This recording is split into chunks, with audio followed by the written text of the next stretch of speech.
Greetings, everyone. Before we begin, I'd love to know where and what time you're listening from. Let me know in the comments.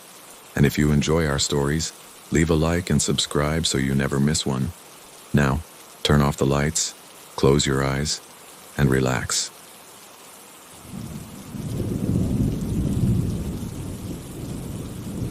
Our life was a refuge built on routine. The sound of the coffee maker in the morning, my son Marcelo's hurried steps coming downstairs, and the predictable presence of my wife, Florinda, were the foundations of my reality. We lived in a neighborhood house, a noisy place full of the kind of familiar clutter that passes for family. The house itself was old, 2 stories with a small garden and an attic we barely paid attention to. A dark space at the end of the upstairs hallway we only used to store old boxes and forgotten memories. Everything was predictable, and in that predictability I found my peace. The first crack in that peace appeared through Marcelo. He was 7, an age when imagination is as real as the tangible world. He started talking about a new friend. At first, Florinda and I treated it with the amused tenderness of parents. He called him the man who doesn't blink. We'd sit down for dinner and Marcelo would leave an empty space beside him at the table. When we asked, he'd tell us matter-of-factly it was for his friend. He told us he lived in the attic. He said he was very tall, so tall he had to duck his head when he came down into the hallway. He said he was always cold and that he liked to watch, just watching. The one feature that unsettled us was the name, that specific description, the man who doesn't blink. We stopped finding it amusing when Marcelo's behavior began to change. He had always been a whirlwind of energy, loud, impossible to keep still. But suddenly, he began to seek out the quiet. We'd find him sitting on the upstairs hallway floor, cross-legged, staring intently at the small square door that led to the attic. He could spend an hour like that, completely motionless. When we asked what he was doing, he'd say he was playing with the man who doesn't blink. We asked what they were playing. Marcelo told us they were playing a game of being still. He said the man didn't talk with his mouth, but that he put thoughts in his head. Florinda grew worried. She suggested it might be the influence of some TV show we hadn't monitored, or a way of getting attention. We tried to get him to play outside in the yard, to invite friends over, but he always returned to the hallway, to his silent vigil in front of the attic door. It was then that I started to notice the changes in Florinda. They were subtle, almost imperceptible, moments so brief that at first I doubted my own perception, chalking them up to fatigue. The first time was on a Tuesday. I was in the kitchen making coffee while she was prepping dinner. Her back was to me as she chopped vegetables on the cutting board. The sound of the knife against the wood was rhythmic, constant. I asked her a question, something trivial about work, an anecdote from the day. She didn't answer. I repeated the question, thinking she hadn't heard me over the range hood. The sound of chopping stopped. Her back was still to me. 10 seconds passed, then 20. A total silence filled the kitchen. "Florinda?" I asked, my voice strange. She turned slowly, the knife in her hand. Her face held an expression I had never seen on her. It was blank. Not angry, not sad, not thoughtful. Just nothing. As if the light behind her eyes had been switched off. She stared at me, unblinking. My heart froze. It lasted a moment, maybe 3 seconds. Then she blinked, and her normal expression instantly returned, like a mask falling into place. She smiled, confused. She said she hadn't heard me, that her mind was elsewhere. I let it go. But it happened again. A few days later, we were in the living room. I was reading a book, and Marcelo was playing on the rug, quieter than usual, stacking blocks without his normal enthusiasm. Florinda got up from the sofa, said she was going to the kitchen for a glass of water. I nodded without looking up. A minute passed. I sensed her presence. I looked up from my book. Florinda was standing in the living room doorway, motionless. She wasn't heading to the kitchen, she was just standing there watching me. Just watching. I watched her. Waited for her to say something. She didn't. Her gaze was fixed, unfocused. The air around her seemed to grow cold. The small clock on the mantel sounded incredibly loud in the silence. After a minute that felt like an hour, she gave a slight shake of her head, as if waking from a dream, and continued on her way to the kitchen. When she returned, I asked if she was okay. She looked at me, puzzled. She said she was fine and asked why. She said she had just gone for water. She didn't remember stopping, didn't remember staring at me. The atmosphere in the house changed. The noisy life I loved was evaporating. Silence became the norm. Marcelo spent more time in the upstairs hallway, lost in his motionless game. Florinda had these episodes of absence, these lapses into a vacant stare. I started to feel like a stranger. I was the only one who seemed to notice that something was fundamentally wrong. Florinda didn't notice the changes in Marcelo, and Marcelo didn't seem to notice the changes in Florinda. They were disconnected from each other, and both of them from me. The most terrifying event with Florinda happened on a Thursday night. I got home from work later than usual.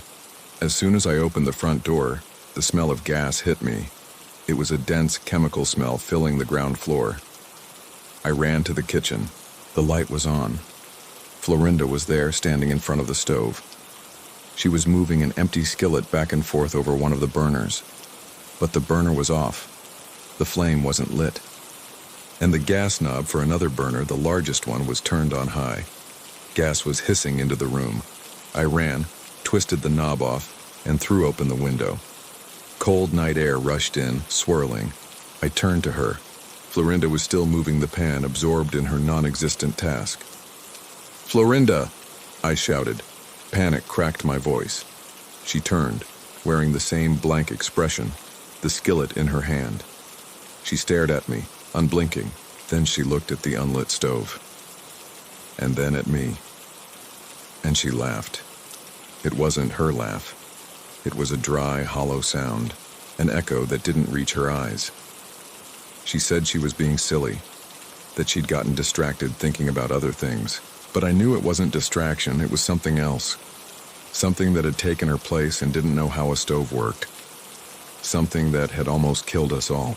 That same night I knew I had to confront the source, the attic.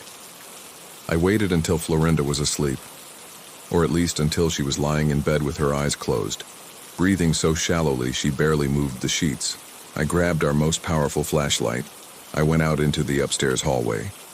The attic door was there at the far end, a small square hatch in the ceiling, with a pull cord hanging down. The hallway was cold, much colder than the rest of the house. I pulled the cord. The folding ladder came down with a dusty groan. I climbed slowly. The attic air was heavy, smelling of dust, old wood, and something else. A faint odor, like ozone or static electricity. I aimed the flashlight. The space was full of our boxes, of old furniture covered in white sheets that looked like hunched figures in the dark. No one was there. Of course not. What did I expect to find? But in the farthest corner, behind a stack of old suitcases, I found something. A small circle of dust on the floor, cleaner than the rest, as if someone had been sitting there, cross-legged. Exactly how Marcelo sat in the hallway. And in the center of the dust circle was an object. It was one of my son's old toys, a small green plastic soldier. I picked it up. It was cold. Not the cold of the night. It was an unnatural cold, a cold that hurt to the touch. I turned it over, and then I saw it. The soldier's face had been erased. Someone had sanded or scraped it off. Where the eyes, nose, and mouth should have been, there was only a smooth, oval, featureless surface. I climbed down from the attic, pushed the ladder back into the ceiling. I stood in the dark hallway, the soldier in my hand. The cold from the plastic didn't fade. The man who doesn't blink. The man with no face. The house was silent. But it was the wrong kind of silence. It was an expectant silence. I understood that the thing in the attic, Marcelo's friend and Florinda's absences, weren't separate things. They were the same. A thing that had infiltrated my home. A parasite. It was draining the life from my family. It was learning. It learned to play with Marcelo. It learned to cook with Florinda.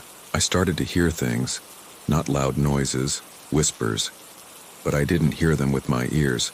They were like the thoughts Marcelo described. They just appeared in my head, thoughts that weren't mine.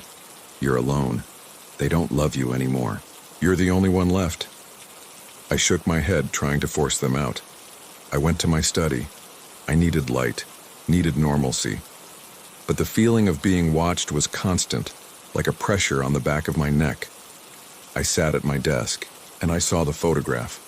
I kept a photo of Florinda and Marcelo on my desk, laughing on a trip to the beach last summer. I picked up the frame. I looked at it. The image was blurry. No, not blurry. It was unstable, like looking through heat-warped glass. And as I stared intently, the faces of Florinda and Marcelo seemed to empty. Their smiles faded.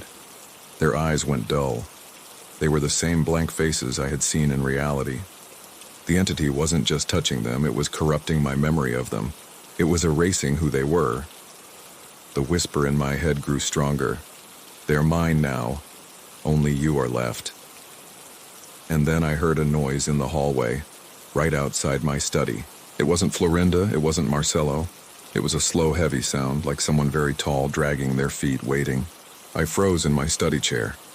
The photograph of my family, now a vacant, corrupted image, felt heavy in my hand. The sound in the hall was unmistakable. Not Marcelo's quick patter, not Florinda's more measured steps. It was a slow, heavy footfall with an irregular interval, almost a shuffle, as if someone very tall and very tired was walking down the dark hallway. The source of the sound moved with a terrifying deliberation. I heard a floorboard creak just outside my door, and then the sound stopped. It was there, just on the other side of the wood. I could feel a presence, a concentration of cold seeping under the door. The smell of ozone and attic dust was perceptible now, sharp and chemical. I held my breath, staring at the doorknob. I expected it to turn. I expected the door to open. But it didn't. There was only silence. A heavy silence, loaded with intent. The whispers in my head returned, but this time with crystal clarity. I'm here. I came down to see you. Let me in. It was a voice that sounded like nothing, but I understood it perfectly. It was a malignant invitation. I shrank in my chair, unable to move. A minute passed, then another. The presence was still there, waiting. I could feel its patience. It was the patience of ages, a predator's stillness. I was the prey, and the entity was enjoying my terror. Finally, I heard the same sound again, the shuffle, slow, heavy, moving away from my door. I heard it move down the hall, toward the stairs leading to the ground floor. The thing was exploring my house. It was taking it. I left the photograph on the desk. I stepped out of the study, my heart hammering my ribs. The hallway was empty, but the cold lingered. The smell of dust had dissipated. I went to our bedroom. The door was ajar. Florinda was in bed, her back to me. The room was dark. She seemed asleep, but her breathing was too shallow, almost non-existent. I approached. Florinda, I whispered. She didn't move. I touched her on the shoulder. Her skin was cold. Not the cold of the attic, but an unnatural cold. I shook her harder. Florinda. She turned slowly. Her eyes were open in the darkness, and they were blank. It was the same look I had seen in the kitchen, but now there was no confusion. It was an absolute nothing, a dead calm. She looked at me the way you look at a wall, an object. There was no recognition. Nothing. I scrambled backward, tripping on the rug. Terror closed my throat. My wife was gone, replaced by this shell. She raised a hand slowly and touched her own cheek as if exploring a face that wasn't hers. And then, just like before, she blinked. The light returned to her eyes. Confusion filled her face. She saw my panicked expression. She asked me what was wrong, why I was staring at her like that. Her voice was normal, concerned. I couldn't tell her. It was too monstrous. I lied. I said I'd had a horrible nightmare, that I thought something had happened to her. She comforted me with a tenderness that tore me apart, because I knew that tenderness was intermittent. I knew the thing that had emptied her was still there, waiting to take control again. She hugged me. Her body was stiff, cold, and her hug held no warmth. She told me to come back to bed. I nodded, but I knew I couldn't sleep. I said I needed to check on Marcelo. I left the bedroom. The terror had become an icy certainty. The thing was playing with me, showing me it could switch my wife on and off at will. I walked down the hall to Marcelo's room. His door was slightly open. I pushed it gently. The room was lit only by the pale glow of the streetlight outside. His bed was empty. The sheets were tangled, but he was gone. I felt the floor disappear from under me. I ran to the switch and flipped on the light. The room was empty. Then I saw him. He was in the far corner by the window. He was sitting on the floor, his back to me, cross-legged. Exactly like in the hallway in front of the attic door. He was staring out the window at the dark street. "Marcelo," I said, my voice trembling. He didn't turn. "Marcelo," I repeated louder. Slowly, his head turned. His body didn't move, only his head. He looked at me over his shoulder. His face was pale in the electric light, and he was smiling. It was a wide smile, stretching his lips in a way that wasn't natural for him. A joyless smile, a grimace that didn't reach his eyes, which remained fixed and serious. "Marcelo, what are you doing?" His smile widened, and I heard the voice in my head, but this time with my son's timbre distorted, as if speaking from the bottom of a well. "He says he likes that you went up to the attic." My blood turned to ice. "He says you're curious. He says he wants to get to know you better." I lunged at him. I grabbed him by the shoulders. The smile vanished instantly. His eyes blinked. Confusion filled his face, a perfect imitation of what had happened with Florinda. "Daddy?" he said, his voice normal. "I'm cold." I hugged him. His body was stiff and freezing like the plastic soldier I'd found. I picked him up. He didn't hug me back. His arms hung limply at his sides. I carried him to his bed and tucked him under the blankets. He curled up, but his eyes didn't close. They stayed fixed on me, watching me in silence as I backed out of the room. I went downstairs. I couldn't sleep. I couldn't stay still. My family was being erased. They were puppets, and I was the only member of the audience who realized it. I sat on the living room sofa, in total darkness. The house was silent, but it was a different silence. The silence before was peace. This silence was full. It was the stillness of a swamp, the smooth surface hiding the predatory life beneath. The house felt cold, and then I noticed the smell again. The smell of dust, old wood, and ozone. It wasn't coming from upstairs, it was coming from the wall in front of me. I turned on the end table lamp. The wall was clean, painted a cream color, but as I watched, I saw a damp patch appear, right in the center. It was a dark circle, the size of a dinner plate. It was growing. Visibly growing, its edges expanding like ink on a blotter. I got closer. I touched the patch. It was icy cold and dry. It wasn't moisture. It was a shadow, a corruption blooming from the plaster. The attic smell intensified. I realized this wall was the one backing the staircase, right under the hallway where Marcelo sat. I spent the night on that sofa watching the stain which never stopped growing. The whispers came and went. "You can't do anything. It's my house now. They like me better. You're the only one left." By morning, the stain covered almost a yard of the wall, and it was dripping. A thick, black, oily liquid ran down the wall and formed a small puddle on the hardwood floor. I felt sick. I decided we couldn't stay here. I had to get them out. I went to the kitchen. I needed coffee, needed to think. Florinda was already there. She was standing at the counter, her back to me, but she wasn't moving. I stopped in the doorway. I waited. Fear made me count the seconds. 1, 2, 3. She didn't move. "Florinda," I said. She turned. Her face was blank.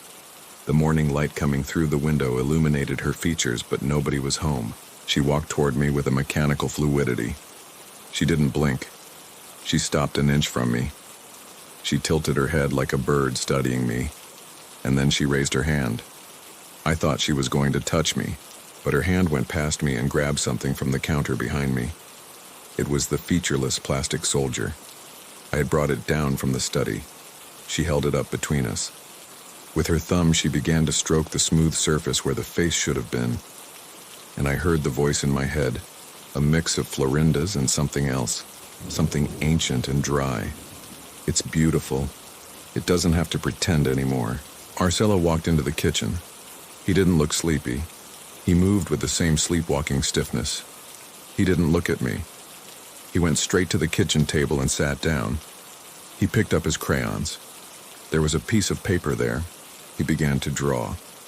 Florinda, still holding the soldier, sat across from him. They were together but separate, 2 dolls in a dollhouse. I was the intruder. I was the only one left. I approached the table, desperate. "Marcelo, what are you drawing?" He didn't look up. He kept drawing with fast, furious strokes. Florinda wasn't looking at me either. She just kept stroking the faceless soldier. The whisper returned, stronger. "Leave. You don't belong. This is our family now." Marcelo pushed the paper toward me. It was a drawing of our family. There were 3 figures.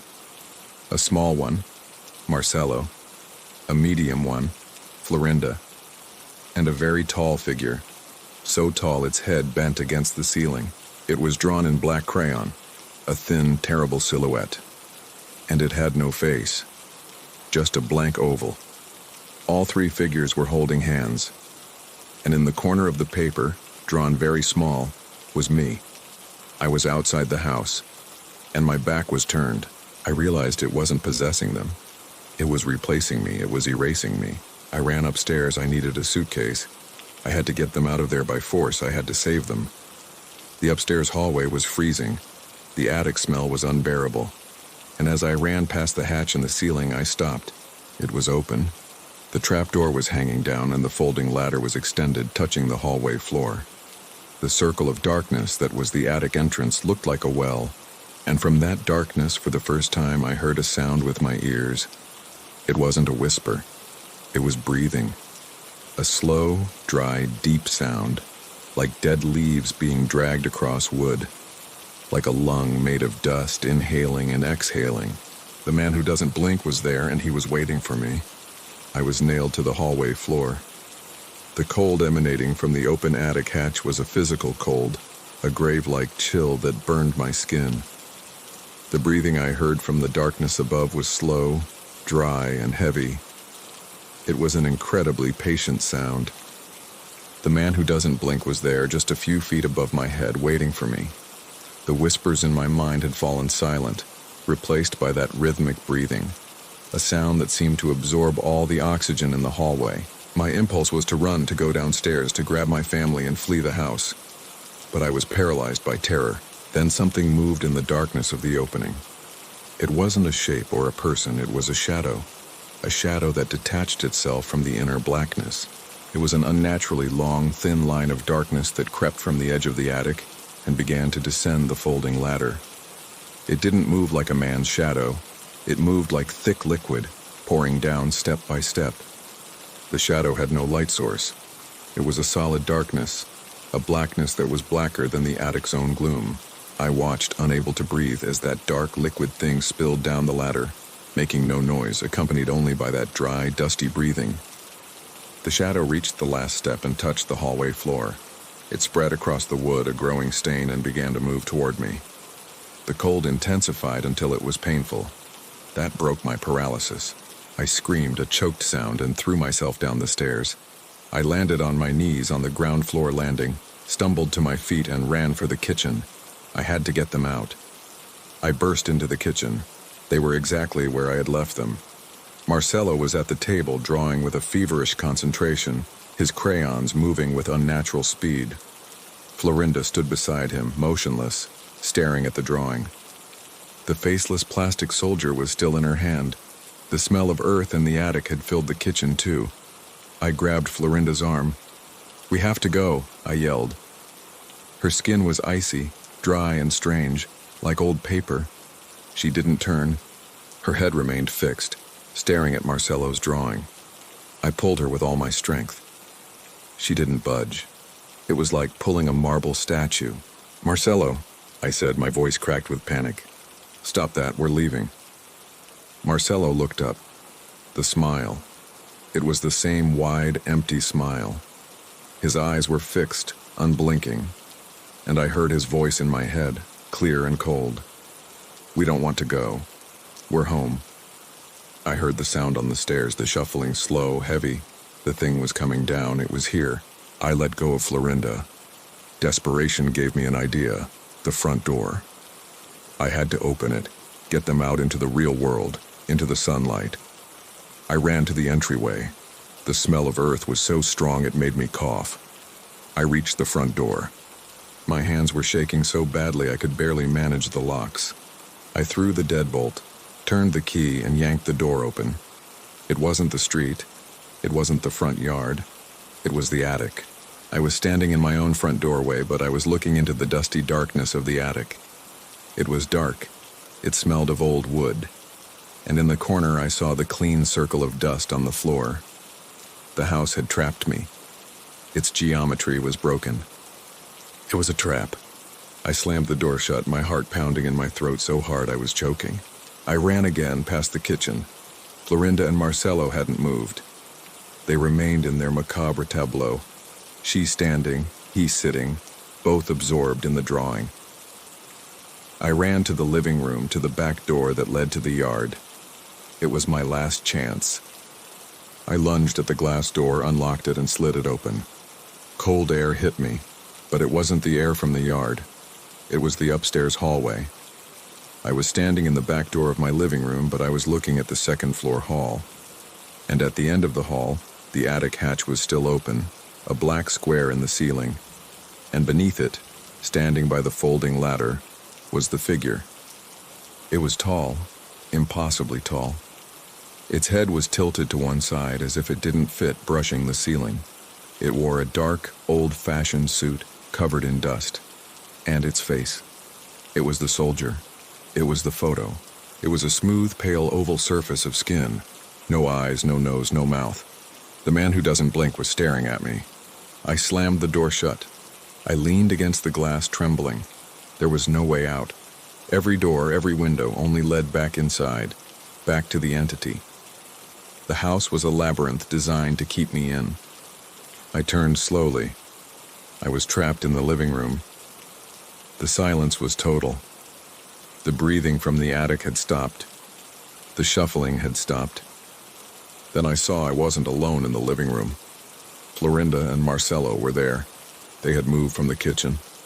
They were standing in the center of the room, side by side, watching me.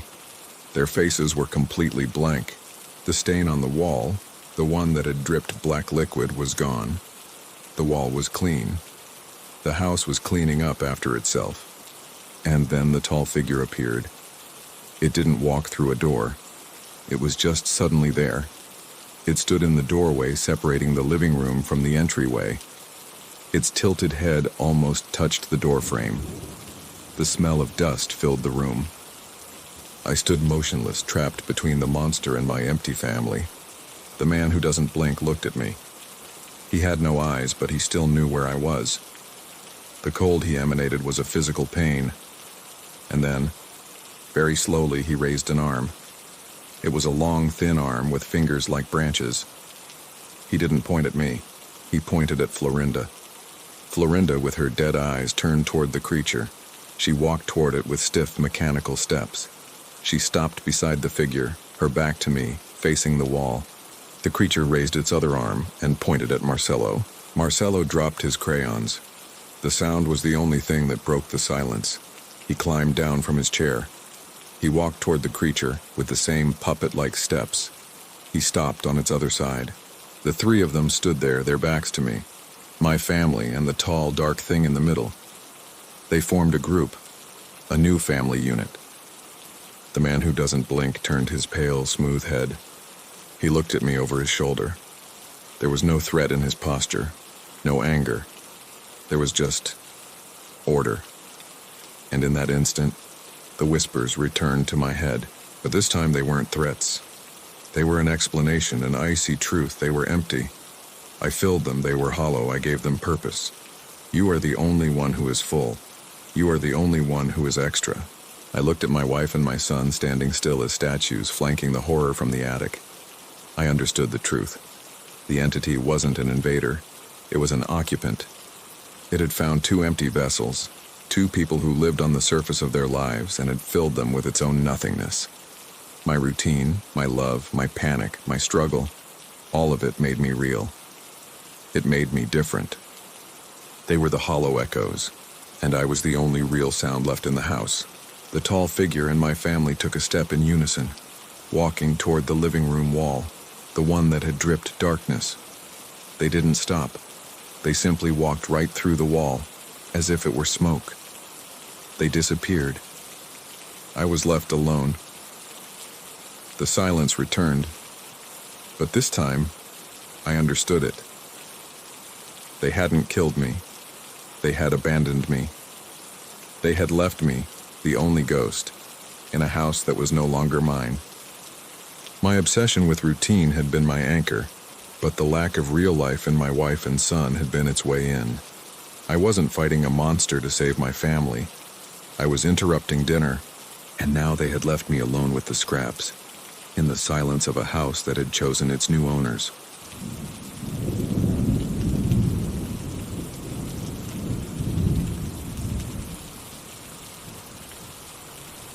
The world had shrunk to the monotonous circle of the horizon. I'd been alone for 3 weeks in a controlled drift over the Shadow Trench, a submarine canyon that plunged more than 26,000 feet into the Earth's crust. My vessel, the probe, was barely a speck of dust in the vastness. It was a floating laboratory, sturdy, yes, but no larger than a small truck. Here, 500 miles from the nearest shipping lane, I felt like a dry leaf floating over an infinite well. The sensation of being suspended over 5 miles of icy, pressurized water was constant. It was an invisible weight that crushed the hull and seeped into my thoughts, a constant awareness of the column of darkness beneath my feet. The sky was permanently covered by a layer of low gray clouds, making the ocean look like a plate of burnished steel, without reflections, without color. The air smelled of salt, ozone, and the faint trace of diesel from the generator. The silence was the most overwhelming part, a thick silence broken only by the pitch of the boat and the constant hum of my equipment. My mission was clear, though lonely. I specialized in bioacoustics, the listening of the deep sea. My job was to deploy a series of high-sensitivity hydrophones, anchor them on a miles-long cable, and record the sounds, or lack thereof, in the abyssal zone. The Shadow Trench was a mystery. Previous expeditions had mapped it, but no one had stopped to listen. It was a dead spot in the ocean, lacking the great currents that transported life. It was considered a silent desert. For the first 2 days, my equipment confirmed that theory. I deployed the main cable. The process was an exhausting task that took me nearly 10 hours. The winch groaned under the strain, unreeling the Kevlar cable, mile after mile. I watched the tension monitors, my hands aching from the cold and the vibration. The final anchor, a block of lead and titanium, sank into the unseen darkness, a sacrifice to the abyss. Securing the cable left me breathless, a cold sweat sticking to my back despite the icy wind. Once it was stabilized, I retreated to the small cabin. I switched on the amplifiers, put on my headphones, and closed my eyes. The sound of the abyss. At first, it was just the white noise of my own equipment and the faint creak of the probe's hull. Then, as I adjusted the filters, I began to hear the distant, almost imperceptible clicks of crustaceans, the sound of a pressurized world living in total darkness. They were familiar, comforting sounds, but beneath them, a deep silence reigned, the geological silence of a cooling planet, the sound of 5 miles of ice water. I spent an entire day recording that silence. I ate cold rations, slept in a narrow bunk, and checked the monitors every few hours. The spectrogram line was nearly flat, disturbed only by those faint biological spikes. The solitude didn't bother me. I was used to it. My job was to listen to the void. On the third day, the void listened back. It happened at 2:15 a.m. exactly. I was half asleep in my chair, headphones on. The silence was so deep it almost hurt. And then, it came. It wasn't a sharp sound. It was a vibration, an incredibly low-frequency pulse, so low that my brain took a second to register it. At first, I thought it was my own heart, amplified by the equipment, or the generator's engine. But the rhythm was wrong. It was too slow. A heavy, deep beat, as if a mountain were breathing, followed by 10 seconds of silence, and then again, a pulse. I sat bolt upright in my chair, wide awake. My heart was racing, out of sync with the sound coming through my ears. I looked at the monitor. There it was, a perfect line, a spike rising from the background noise, lasting exactly 3 seconds and disappearing again. 10 seconds of silence. And the spike returned. It was metronomic. It was impossible. My first thought was an equipment error. I disconnected the main hydrophone and switched to the secondary. The signal was still there, identical. I checked the generator. Its vibration was constant, but at a much higher frequency. This was something else.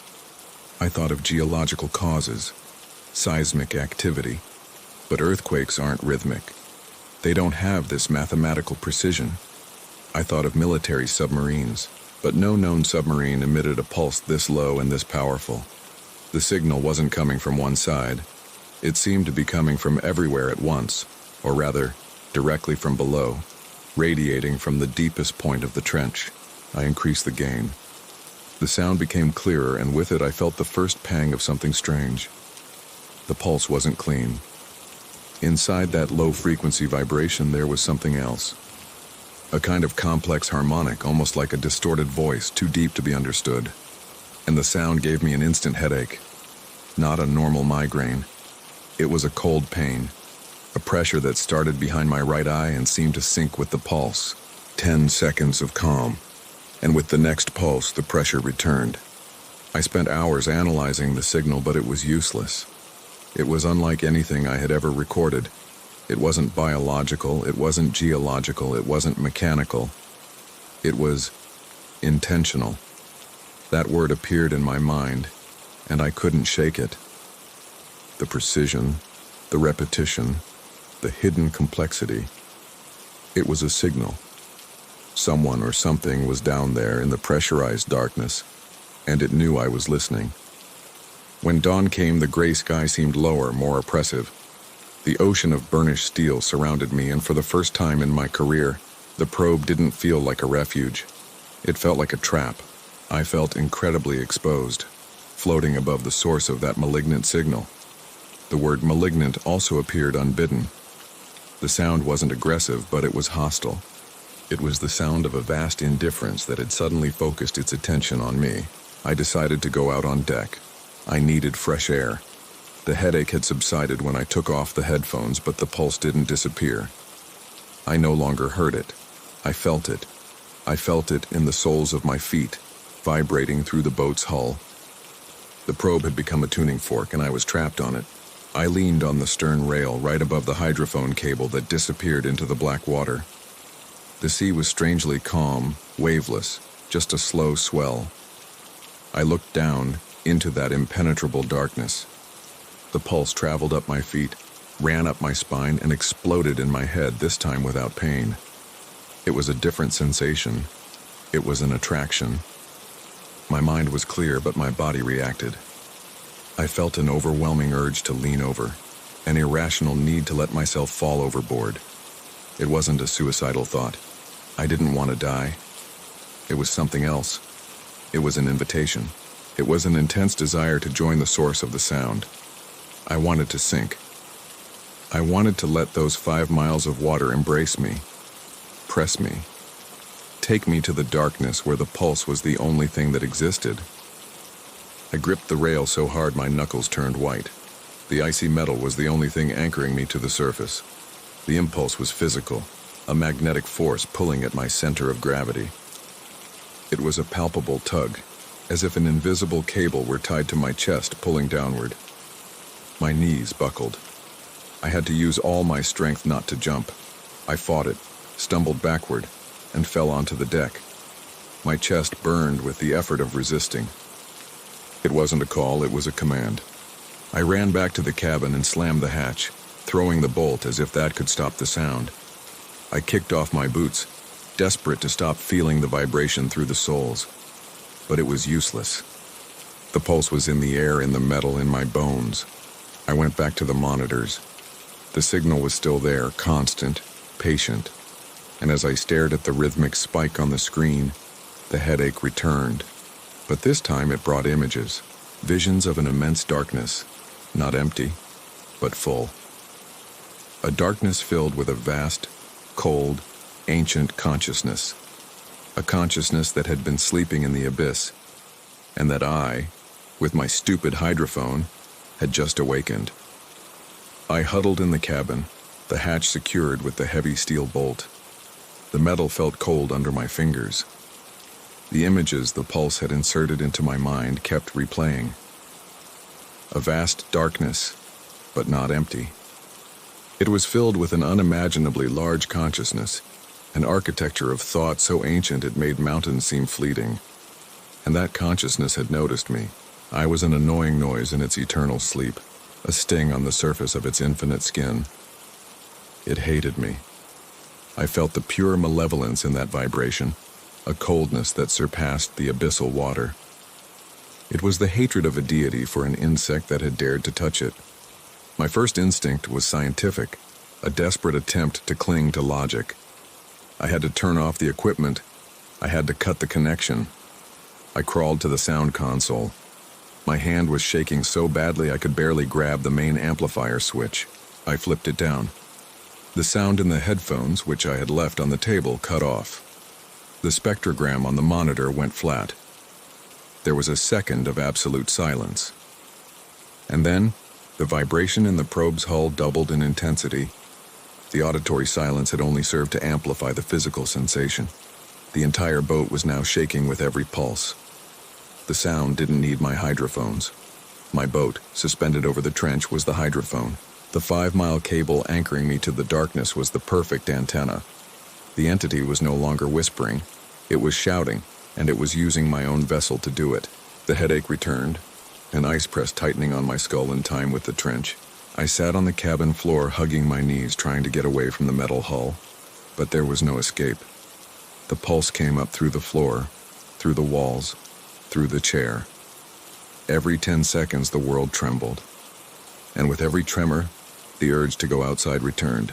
This time it was worse. It wasn't just a desire to jump, it was a motor command.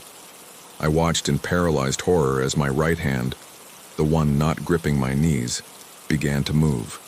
It moved on its own, with a slow, spasmodic motion like a puppet. It crawled up my leg and headed for the hatch. My mind screamed no, but my arm wouldn't obey. It was the will of the abyss, transmitted by the pulse, overriding my own nervous system. My hand reached the steel bolt. My fingers closed on the cold metal. I fought myself. I used my other hand, my left, to grab my right wrist. It was a battle of brute force against my own body.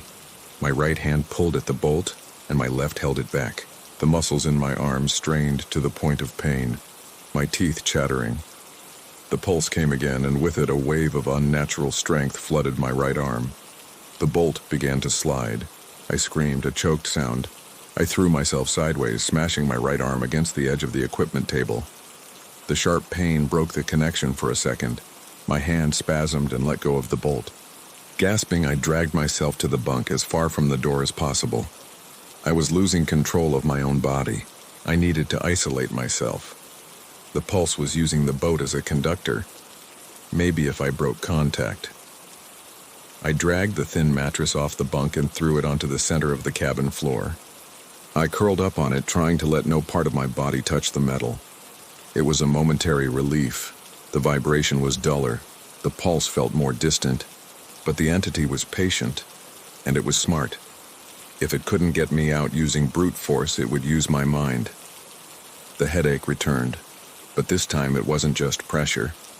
It was images, clear visions, projected on the inside of my closed eyelids. I saw the trench. I saw the darkness. And in the darkness I saw shapes.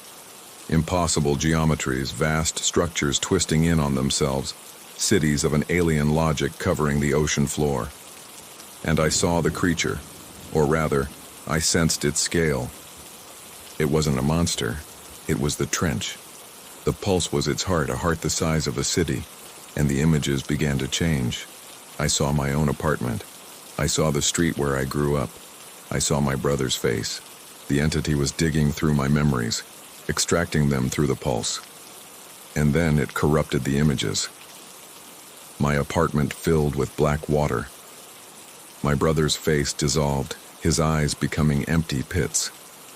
It was using my own memories as a weapon, trying to break my sanity, trying to convince me that the abyss was the only place left. And then, the equipment began to fail. The GPS, my only link to orientation, flickered. The coordinate numbers began to dance, becoming illegible. The digital compass on the wall spun around and around, completely haywire.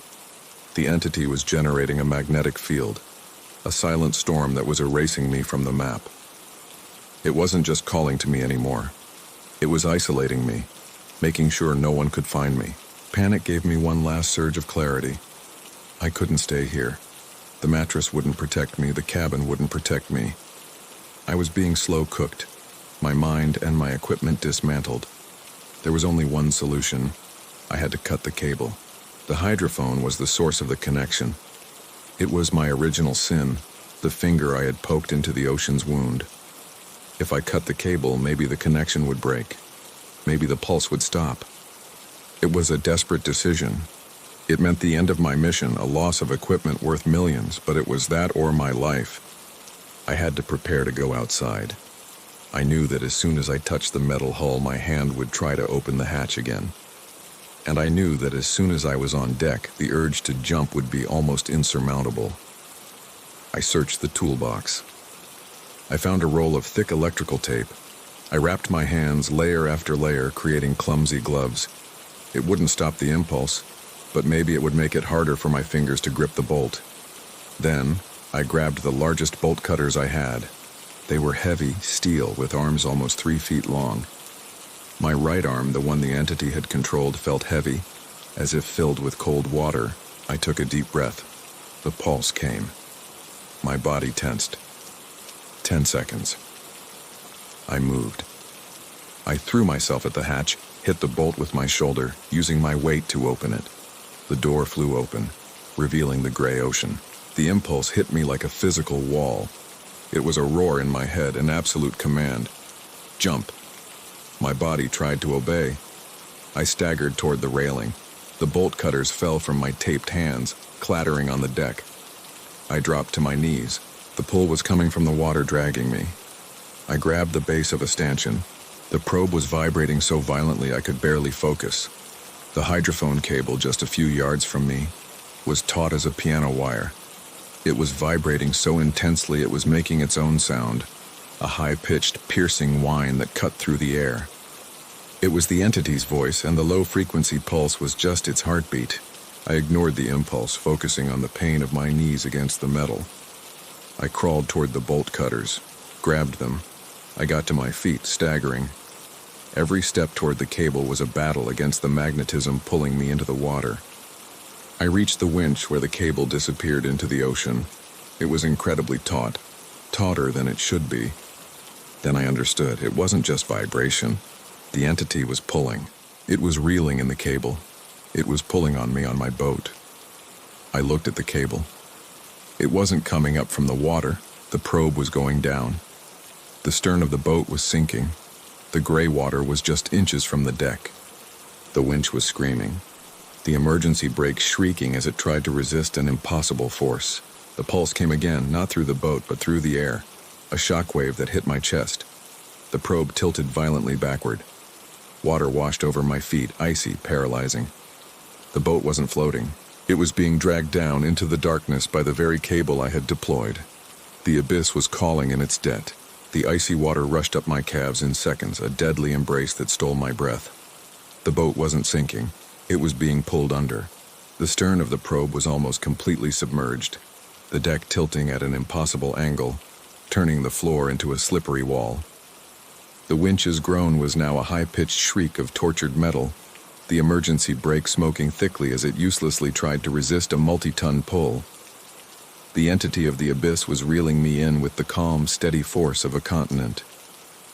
The psychic urge to jump had merged with physical reality. The abyss was no longer inviting me, it was simply taking me. I lost the bolt cutters. They slid down the flooded deck and vanished into the gray water now covering the stern. I was unarmed, and the probe was tilting more every second. The water was at my waist, its cold a paralyzing pain spreading up my chest. Panic gave me strength I didn't know I had. I couldn't fight the entity, but I could fight the cable. I lunged forward, swimming the few feet that separated me from the winch, fighting the suction pulling the boat down. The Kevlar and metal cable was so taut it vibrated, emitting that high-pitched whine that pierced my ears. I didn't have the cutters, but the winch had an emergency release lever, a red-painted steel lever designed to jettison the anchor in case of a snag. It was never meant to be used under this kind of tension. If I pulled it, the cable would snap back with the force of a cannon. It could tear the boat apart or cut me in half. But the boat was already lost. The bow was rising toward the gray sky, and I was clinging to the winch, icy water slamming against my chest. The pulse came again. This time it was a physical blow. A shockwave traveled up the cable and struck the hull. The probe shook with incredible violence. The jolt threw me against the mechanism. My head hit the metal. The world went white for a second, but the pain centered me. I knew I had seconds before the boat went vertical. Water was already pouring into the cabin hatch. With my taped, frozen, clumsy hands, I fumbled for the release lever. The safety pin covering it was jammed by the tension. I hammered the pin with my fist, again and again, feeling the pain in my bones but not the cold. The pin gave way. I grabbed the red lever. The metal was warped from the pressure, almost bent. I pulled. I used my entire body weight hanging from it. The lever didn't move. The boat tilted further. The deck was almost vertical. I was climbing my own sinking ship. The pulse came again, and with it the voice in my head, no longer an invitation but a roar of triumph. You belong to me. I pulled one last time with the strength of desperation. A metallic crack echoed above the whine. It wasn't the lever. It was the winch's gear system itself. It had shattered. The sound was the last thing I remember clearly. An explosion like a cannon shot, followed by the hiss of 1,000 whips. The cable, freed from its impossible tension, shot out toward the ocean. It passed inches from my head, a snake of metal and Kevlar that sliced the air and disappeared into the black water. The release of tension was instantaneous and catastrophic. The probe, freed from the weight dragging it down, reacted like a cork. The stern, which had been 30 feet underwater, rocketed to the surface. The boat leapt out of the ocean. I was thrown into the air like a rag doll. I flew in the darkness and hit the water with a force that knocked every bit of air from my body. The water was so cold my nervous system shut down. It was a cold that burned, that paralyzed. I sank, my heavy clothes dragging me down. I opened my eyes in the gray darkness. And then, silence. The pulse was gone. The vibration in my bones, the pressure in my skull, the urge to sink. All of it was gone. The silence was so absolute, so sudden, it was more deafening than the noise. It was the silence of a predator that has lost its prey. My survival instinct kicked in. I thrashed, fighting my waterlogged clothes. I broke the surface, gasping, coughing up salt water. I looked around. The probe was about 20 yards away. It was floating, but it was floating badly, heavily, almost swamped. The bow was shattered from the impact of the exploding winch, and it was dangerously low in the water. I swam toward it, my muscles cramping from the cold. It took an eternity. Every stroke was agony. I reached the hull, grabbed a broken piece of the railing. I didn't have the strength to pull myself up. I just hung there, shivering, for several minutes, feeling the ocean try to strip away my remaining warmth.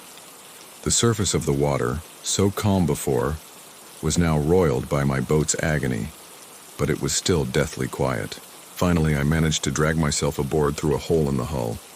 I collapsed on the deck, which was covered in debris. I was alive. I had cut the cable. I had escaped. I spent the next hour in a feverish state of shock.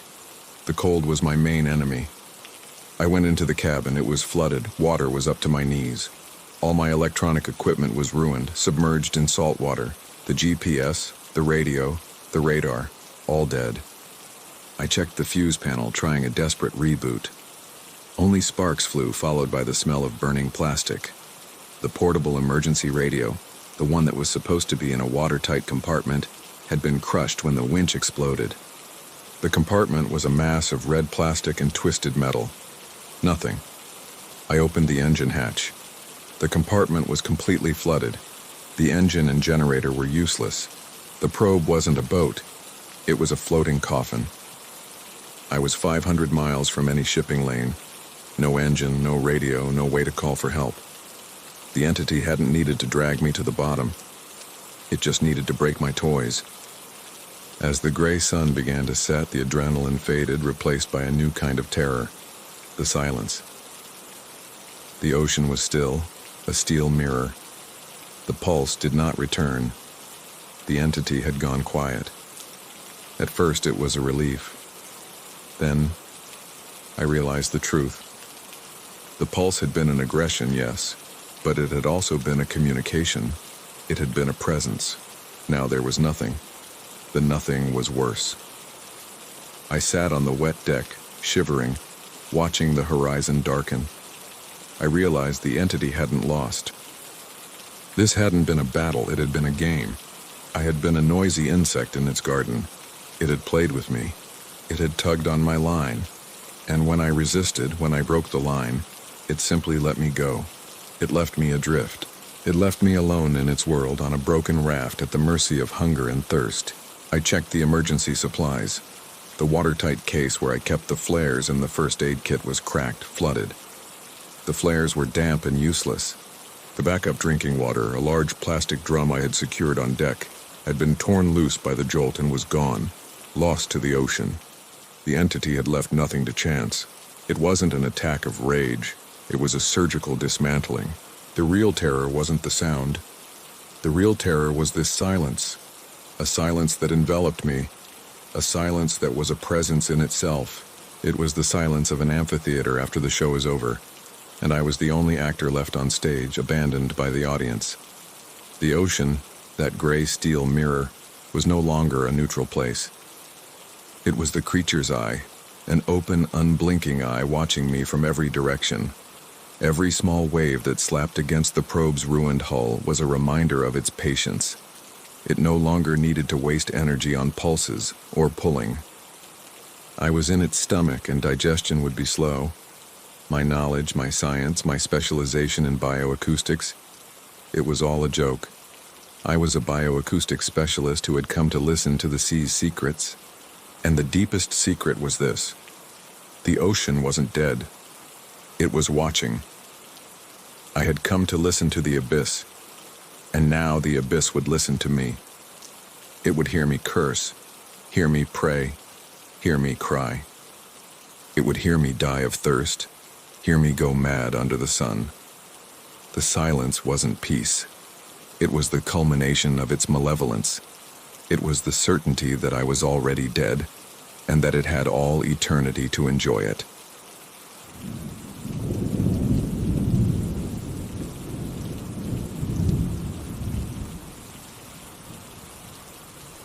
The house smelled of fresh paint and new wood, the scent of a promise fulfilled.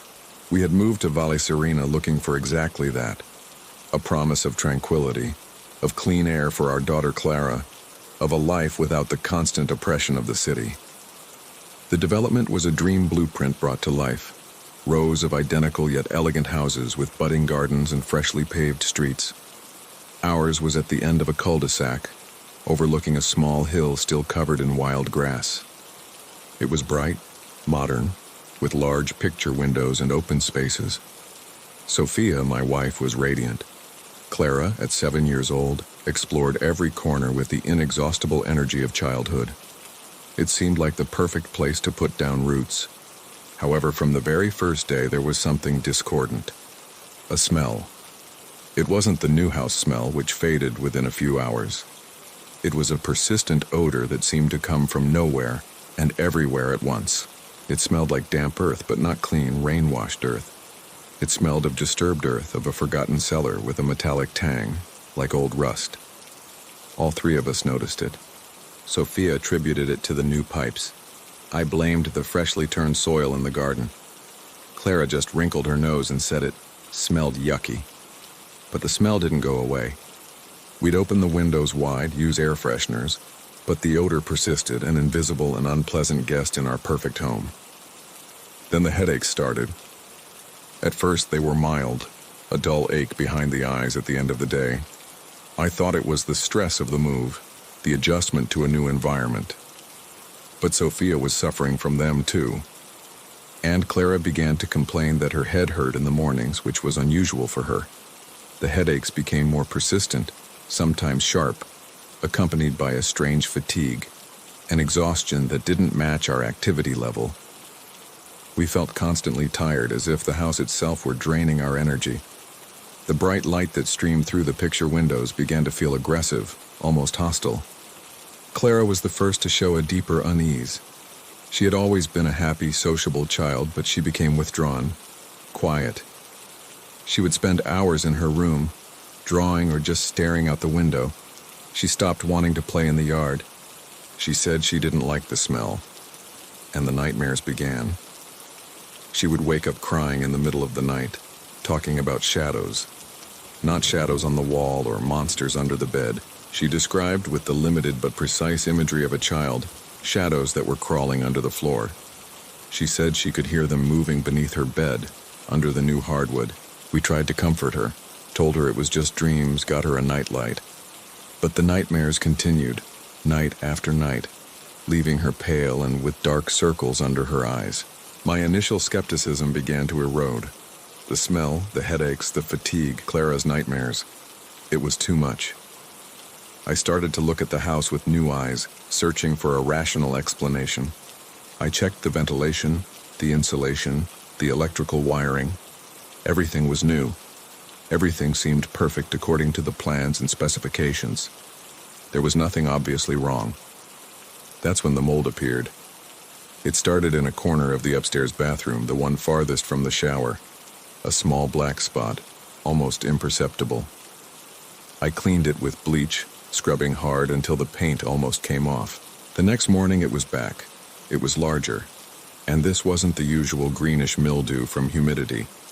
It was a black, thick, almost velvety mold, and it was growing with unnatural speed. I tried again with stronger chemicals.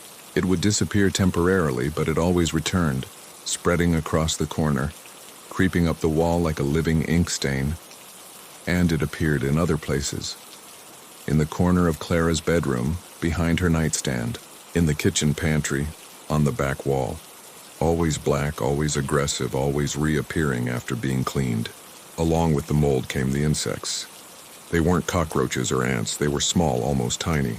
A glossy black color with too many legs. They came out of the air vents, from the small gaps around the electrical outlets, from the invisible cracks in the baseboards. They didn't seem interested in food. They just swarmed, crawling on the walls in strange patterns, and would sometimes stop all at once, as if listening to something we couldn't hear. They were silent, and their presence was constant. A subtle infestation that added one more layer of unease to our supposedly perfect home. I tried talking to the neighbors. Valle Serena was a new development. Most of us were new arrivals. I was hoping to find solidarity, maybe someone else experiencing similar problems with the houses. But the conversations were strange. Our neighbors seemed distant, subdued. When I mentioned the smell or the headaches, they would nod vaguely, say they felt tired too, but blame it on the country air or the water. There was no urgency in their voices, no real concern. It was a generalized apathy, a lack of energy that contrasted with the idyllic image of young families starting a new life. Some, however, showed the opposite. I saw one man screaming at his dog in the yard with disproportionate fury. I heard muffled but violent arguments through the thin walls at night. There was an undercurrent of tension, a contained irritability that seemed to vibrate beneath the calm surface of Valle Serena. No one talked about the mold or the insects.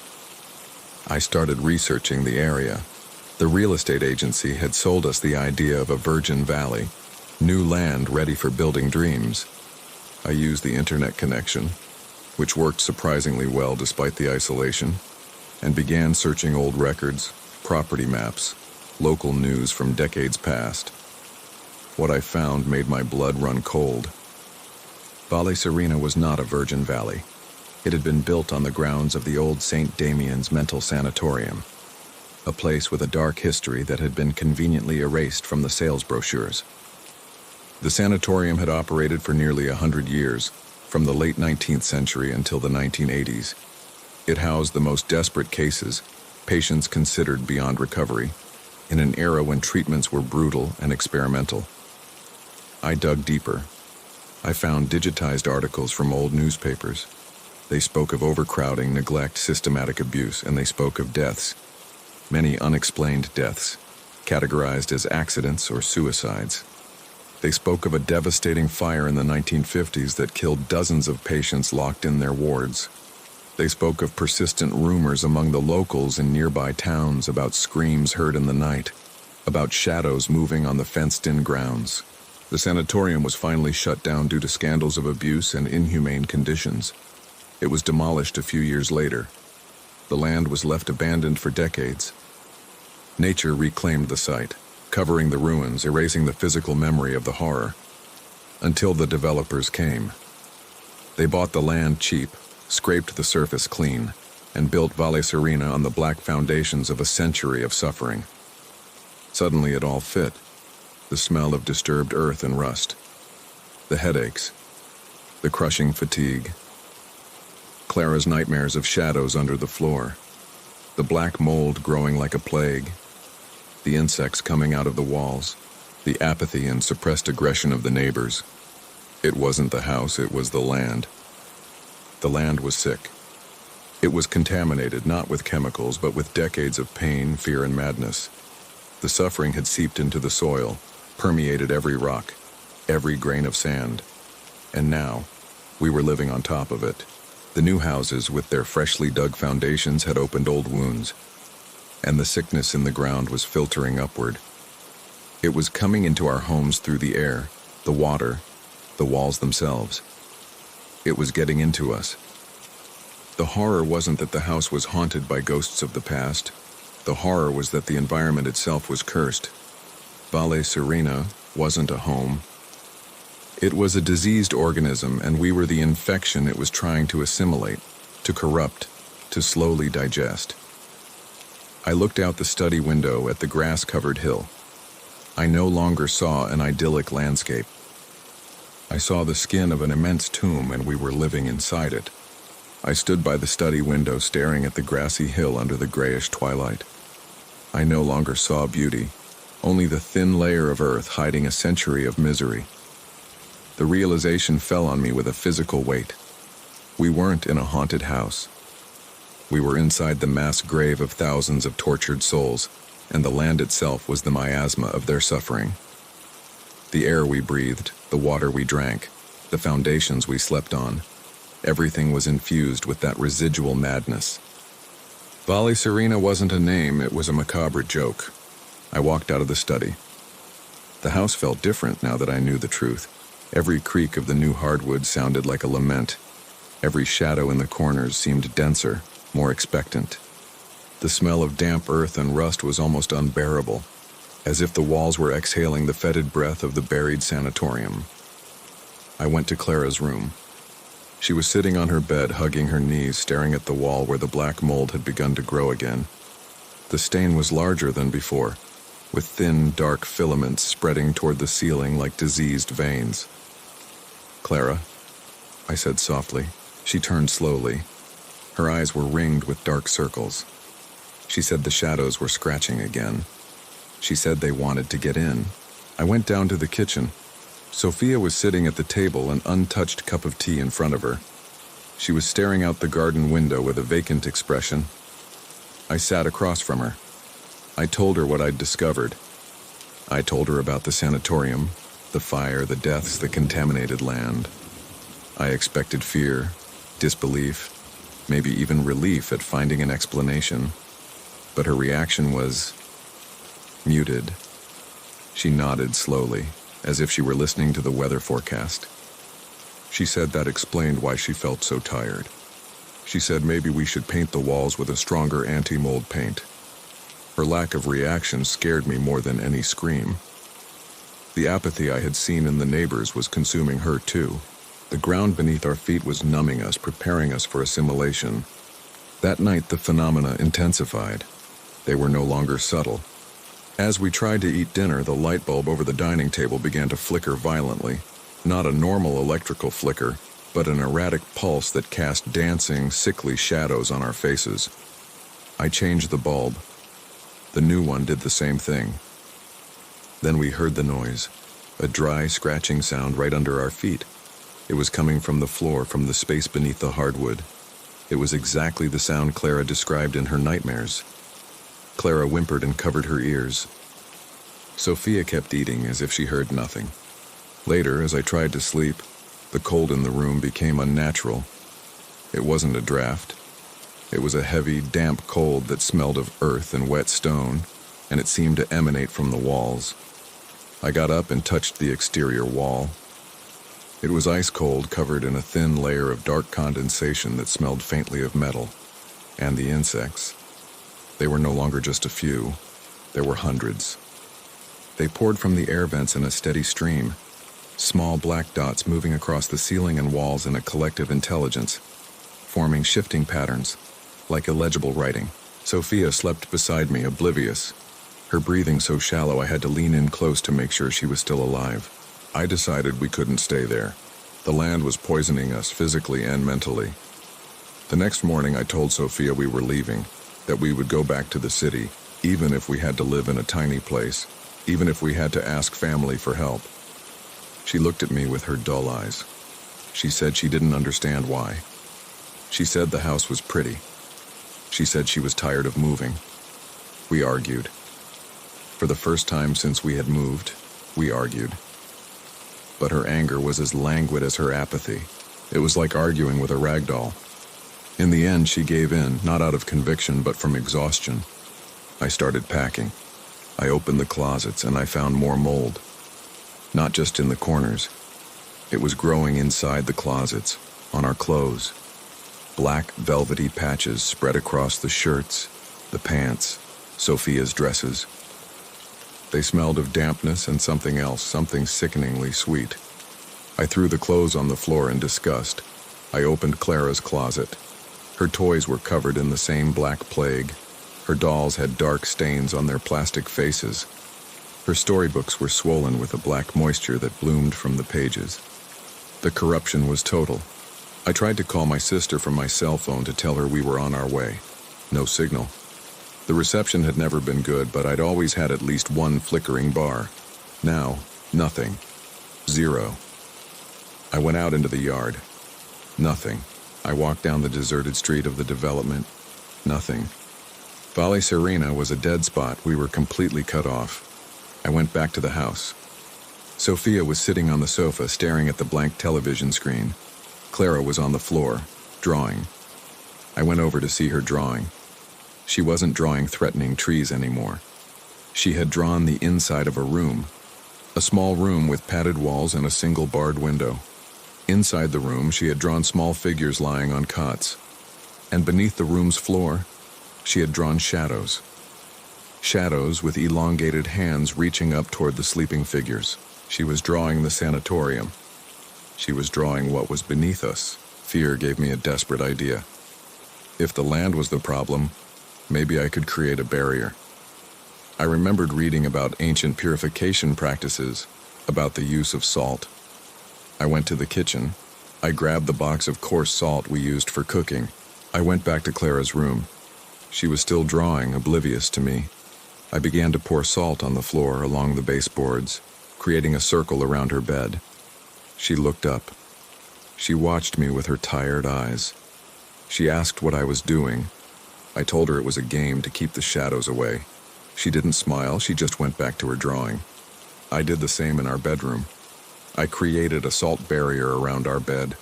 I did the same in the living room. I poured salt along all the exterior walls, in the doorways, on the windowsills. I used several pounds of salt. I felt ridiculous, like a mad shaman, but I had to do something. That night, something changed. The scratching sound under the floor stopped. The insects seemed to pull back from the salt lines. The cold in the walls receded. For the first time in weeks, I slept for a few hours straight. I woke up with a feeling of fragile hope. Maybe it had worked. Maybe I had found a way to contain the land's influence. The hope lasted until mid-morning. I was in the kitchen trying to make something to eat from the few provisions that didn't seem contaminated. I heard a scream. It was Clara. I ran upstairs. Her door was closed. I threw it open. The room was dark, the blinds pulled down. Clara was standing in the middle of the room, screaming and pointing at the wall where the mold had been growing. The mold stain was gone. The wall was clean. But it wasn't white. It was a dark color, almost black, and it was wet. It shone with an oily moisture, and it smelled. It smelled of earth, rust, and something else. Something metallic and sweet, old blood. And on the surface of the dark, wet wall there were marks, scratch marks. Hundreds of them, deep, frantic, overlapping, as if someone had been trapped inside the wall, scratching desperately to get out. And then, the wall began to move. It wasn't a tremor. It was a bulge. An indistinct shape, the size of a human head, began to press from within, stretching the dark, wet surface as if it were a membrane. The shape moved slowly, searching for an exit. I grabbed Clara, pulled her from the room, and slammed the door shut. She was crying hysterically. I carried her downstairs. Sophia was still on the sofa, impassive. "The wall! Something is coming out of the wall!" I yelled. She looked up slowly. Blinked. "Oh yes," she said, "I think I heard something." Her apathy had broken, but it had been replaced by something worse. A total disconnection from reality. I looked at my wife, at my terrified daughter. I looked at the salt scattered uselessly on the floor. I understood that the barrier hadn't worked. It had only concentrated the malevolence, it had made it angry. And now the house, the land, was responding. It was no longer seeping in, it was breaking through. I stood in the hallway, Clara clinging to my leg, trembling violently.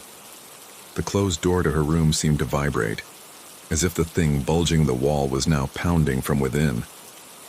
The dull, rhythmic thud joined my daughter's sobs.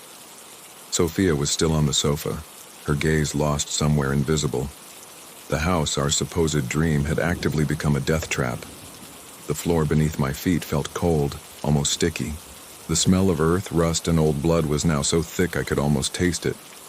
I dragged a heavy dresser from the hallway and shoved it against Clara's door, barricading it. It was a futile gesture, I knew. If something could push through a solid wall, a wooden door would be no obstacle. But I had to do something to create the illusion of a barrier. Clara kept crying, pointing at the door and murmuring, "The bad wall, the bad wall." I went back to the living room. I had to get Sophia out of her stupor. I grabbed her by the shoulders, shook her hard. "Sophia, look at me. We have to get out of here now." Her eyes focused on me, but there was no panic, not even fear. Just a deep, fathomless fatigue. She said she was tired. She said she wanted to stay home. She said the noise upstairs was bothering her. Her voice was monotonous, without inflection. The sickness from the land had claimed her almost completely. Then, the entire house seemed to groan. It wasn't a normal creak of settling. It was a low, prolonged sound, like an immense animal waking up. The walls vibrated. A fine dust rained down from the ceiling. And the smell, it intensified suddenly, becoming nauseating. It smelled of sickness, of old flesh, of chemical despair. The smell of the sanatorium. We heard the sound of shattering glass from upstairs. It wasn't Clara's room, it came from our bedroom. I grabbed Clara's hand, pulled Sophia up from the sofa. She resisted weakly. "Come on," I yelled.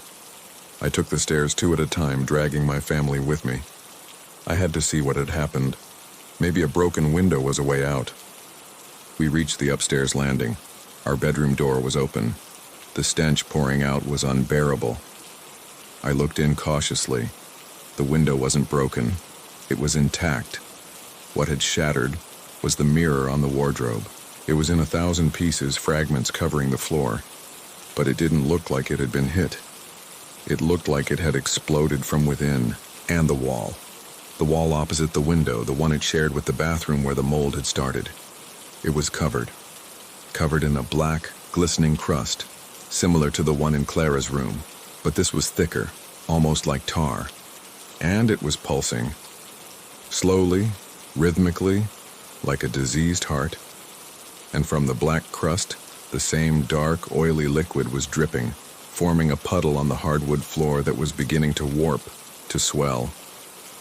Clara screamed again and hid her face in my back. Sophia looked at the pulsing wall with a dispassionate curiosity, as if observing an interesting natural phenomenon. I backed away, pulling them out of the doorway. The horror was total. The house wasn't being attacked by something external. The house was the attack. It was mutating, turning into a physical manifestation of the suffering that had birthed it. We ran back downstairs. We had to get out. The front door. I already knew it wouldn't lead to the street, but I had to try. I ran to the entryway. I grabbed the knob. It was ice cold and sticky, covered in the same black, oily substance dripping from the walls. I pulled the door open. It wasn't the attic, it wasn't the hallway. It was a room. A small room with padded walls of a sickly green color, stained and torn. There was a rusted metal cot in one corner, and a single high window, with thick bars. It was a cell from the sanatorium. The smell of sickness was overwhelming. I slammed the door shut, nauseated. The back door. I ran to the living room, the glass door that led to the yard. Maybe that one. I reached it, but it was no longer glass. The frame was still there, but the pane had been replaced by something opaque and yellowish, like dirty amber, and through it I couldn't see the yard.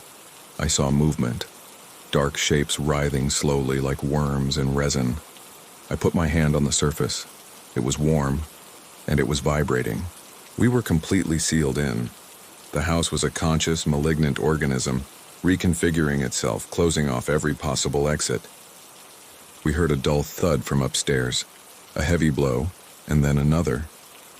Something was pounding on the barricaded door of Clara's room, trying to get out. I looked at Sophia. Her apathy had broken, but it wasn't replaced by fear. It was replaced by a smile, a vacant, strange smile that didn't reach her dead eyes. She began to hum, a childish, out-of-tune, repetitive melody. Clara was crying silently, clinging to me. The pounding from upstairs grew louder, more frantic. The wood of the door began to splinter. The sound was horrible. I knew it wouldn't hold for long. I had to do something. I had to make an exit. I grabbed a chair, the heaviest one I could find in the dining room.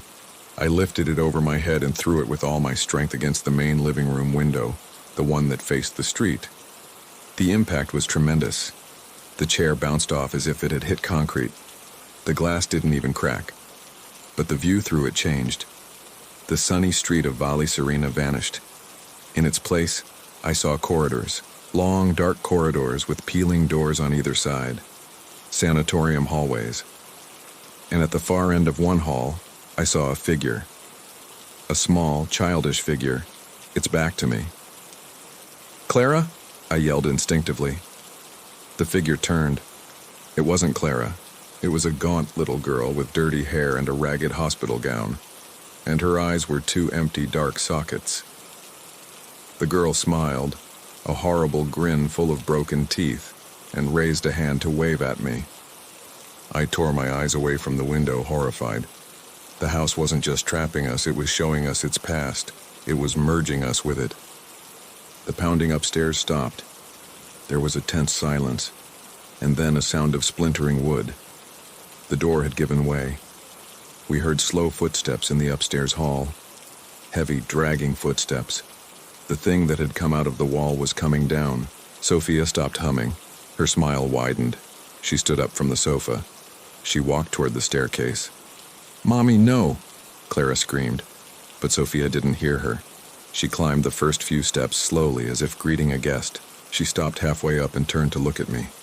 Her smile was now a grimace of empty ecstasy, and I heard her voice, but it wasn't her voice. It was multiple whispering voices, like that of 100 mad patients speaking at once. "It's time. We are ready. Join us." I saw the figure appear at the top of the stairs. It was tall, hunched, with arms too long dangling at its sides. Its form was indefinite, covered in shreds of what looked like dirty bandages or sheets. It had no face, just a dark slit where a mouth should be. It took a step down, a spidery, pained movement. Sophia held out a hand to it, as if welcoming it. I grabbed Clara. I lifted her into my arms. I had to protect her. I ran toward the kitchen, maybe there, maybe the kitchen window. I reached the kitchen, the window over the sink. It looked normal. It looked out on the backyard. But the yard was no longer our yard. It was a muddy courtyard surrounded by high, peeling brick walls. The sanatorium courtyard. I was trapped. The house was a conscious, malignant organism, and it was digesting us. Sophia had already been assimilated. The thing on the stairs was coming for us. Clara sobbed against my chest. I looked around, desperate. The salt. The lines of salt I had poured, they were still there. But now they seemed useless, just patterns on the floor. The figure entered the living room. It moved with that agonizing slowness. Sophia came down the stairs and stood beside it. They turned toward the kitchen, toward us. Clara screamed again, a scream of pure terror. I closed my eyes. I waited for the end. Waited for the cold touch, the assimilation. But it didn't come. Instead, I heard a new sound. A sound of running water. I opened my eyes. From the faucets in the kitchen, from the sink, a black liquid began to pour out. The same oily liquid that was dripping from the walls. It filled the sink and began to overflow, covering the counter, dripping onto the floor. The smell was unbearable, and the floor beneath my feet began to soften. The hardwood was dissolving, turning into a thick black mud that sucked at my ankles. The house wasn't going to assimilate us. It was going to swallow us.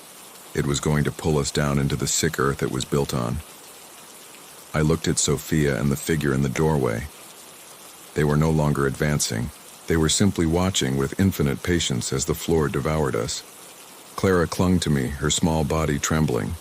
I held her tight, sinking slowly into the cold, liquid darkness of the black foundations. I understood that Valle Serena wasn't just a cursed place.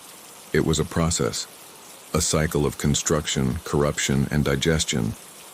And we were just the latest meal on its endless menu. My last thought was for Clara, hoping her end would be quick, that she wouldn't have time to become another silent echo in the sick memory of that land.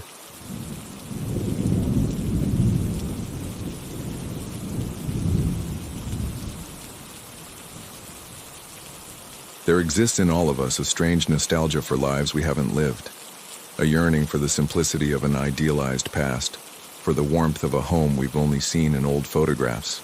It's a harmless daydream, a small escape from the routine that helps us endure the monotony. But sometimes we are offered a door to that past, an invitation to a dream so perfect that we run the risk of never wanting to wake up.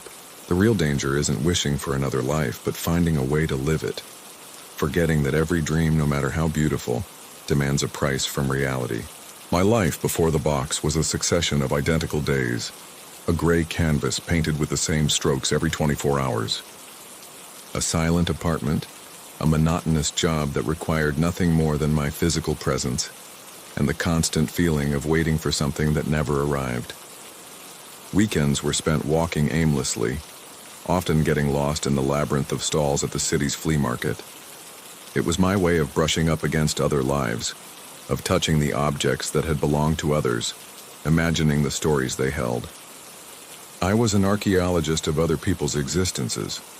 I saw stopped pocket watches, incomplete tea sets, photographs of anonymous faces smiling at a future that was already dust. I wasn't a collector. I was more like a ghost visiting the vestiges of other ghosts, searching perhaps for an echo that resonated with my own emptiness. It was on one of those gray, damp Sundays that I saw it. It was resting on a dusty blanket, almost hidden among rusted metals and mismatched silver cutlery. It was a small music box made of a dark polished wood, almost black, with a deep grain that seemed to absorb the light. The top was carved with delicate vines of ivy, a craftsmanship so fine that the edges had been softened by the touch of countless hands. It didn't look valuable, but it had an air of dignity, of having been someone's treasure. The vendor, an old man with his gaze lost in the distance, didn't even look up when I picked it up. Its weight was surprising, dense and solid. I found the small brass key on the side, slightly bent, and wound it. The internal gears offered a slight resistance before yielding with a soft click, signaling it was ready. I lifted the lid. The melody that drifted from the box was one of heart-wrenching simplicity. It wasn't a classical piece or a folk song I could recognize. It was a lullaby, a slow, melancholic tune of just a few notes that repeated in a hypnotic loop. Yet it contained an infinite depth of tenderness and sorrow. I felt strangely moved, as if the music was awakening a memory that wasn't mine, an emotion for which I had no context. I bought it without haggling and took it home, holding it with a care I reserved for nothing else in my life. That night, I placed it on my nightstand. Its dark, polished wood was the only note of warmth in the cold functionality of my bedroom. Before turning off the light, I wound it again and opened the lid. The small lullaby filled the silence, a sonic presence that was both comforting and incredibly sad. I fell asleep with that melody floating in the room, like a promise. And then I had the dream. It wasn't a normal dream, with its illogical leaps and blurry edges. It was an experience of absolute lucidity and realism, sharper than many of my actual memories. I was standing barefoot on a terracotta tile floor, warm from the sun. Light poured in through an open window, and with it, the smell of fresh-cut grass, damp earth, and lavender. I was in the kitchen of a country house. Outside the window, I could see a garden full of wildflowers and a large oak tree, under which two small children, a boy and a girl, were playing. I heard their laughter, crystalline and happy, a sound I felt I had been missing my entire life. A woman turned from the wood-burning stove. She wore a simple floral dress, her hair in a braid. Her face held a smile of such serenity and love that it washed over me completely. She held out a steaming mug of coffee, and her fingers brushed mine. The contact was warm, real, and sent an electric jolt of pure happiness through me. We didn't speak. We didn't need to. In that place, at that moment, I belonged. I felt a peace, a sense of being home so deep and fundamental, it was almost painful. I woke to the sound of my own alarm clock, a shrill artificial beep that shattered the dream's perfect harmony. The gray morning light filtered through the blinds of my apartment. The music box's melody had stopped. The dream faded, but the feelings it had conjured remained. A warm happiness in my chest, immediately followed by a pang of loss so sharp it left me breathless.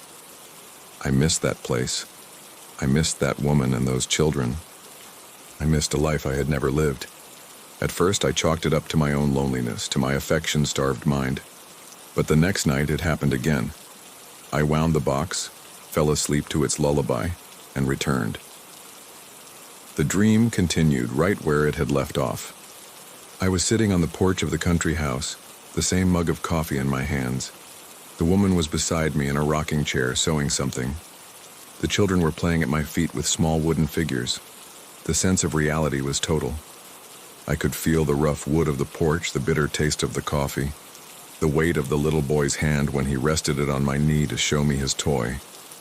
It was a scene of such perfect domestic bliss, it felt like a painting. Night after night, the music box became my sacred ritual, my portal, My life split in two. There was the day, a gray, monotonous interlude spent in a state of longing and anticipation, and there was the night, my real life, the return to a home and a family that felt more mine than my own solitary existence. I started going to bed earlier and earlier, making excuses to avoid going out, counting the hours until I could wind the box again. My real world was becoming the shadow, and the dream world, the substance. The problem was that the borders between the two worlds began to grow porous, to bleed into one another. One day, walking down the street, I caught a whiff of fresh-baked bread from a bakery, and for an instant I wasn't on the gray city sidewalk. I was in the kitchen of the country house, watching the woman from my dreams pull a golden loaf from the oven. The memory was so vivid I stopped dead in my tracks, disoriented, my heart pounding. Another day in the supermarket, I saw a woman in a dress similar to one she often wore, and I felt a wave of love and tenderness so overwhelming my eyes filled with tears. Much to the confusion of the stranger, the music box lullaby became the soundtrack to my life. I'd find myself humming it at work, whistling it while grocery shopping. The melody was always in my head, a constant reminder of the place I truly belonged. One day, a coworker asked me what that sad song was I was always humming. I didn't know what to say. How could I explain it was the song my wife, a wife who didn't exist, sang to me? The terror didn't arrive as a blow, but as a slow, cold drip. It came with the certainty that I was losing control. The memories of the dream life were beginning to feel more authentic than those of my own childhood. I could recall with perfect clarity the feel of the grass in the country house garden, but I struggled to remember my own grandparents' faces. I was being rewritten. The life of the box's previous owner, his happiness, his love, his peace was seeping into me, and in the process my own life was dissolving, turning pale and translucent. One afternoon on the bus ride home, I stared at my own reflection in the dark window glass. The face staring back looked tired, but in the eyes, there was a serenity, a deep calm I didn't recognize as my own. And then, for no apparent reason, the reflection smiled. A soft, loving smile full of a quiet happiness. The smile of the man I was in my dreams. But I wasn't smiling. My own mouth remained in a neutral line. I stared at my reflection, horrified, as its smile slowly faded as if it realized I had caught it. It wasn't a reflection. It was a memory taking possession of my own face. The beautiful life the box gave me each night wasn't a dream. It was a poison. A sweet, perfect poison that was killing me by making me happy. Part 2. The bus ride home became a tunnel of silent panic. I didn't dare look at my reflection in the window again, but I felt its smile seared onto the glass, an afterimage burned into my retina. The man in the mirror, the happy man I was in my dreams, had waved at me from my own face.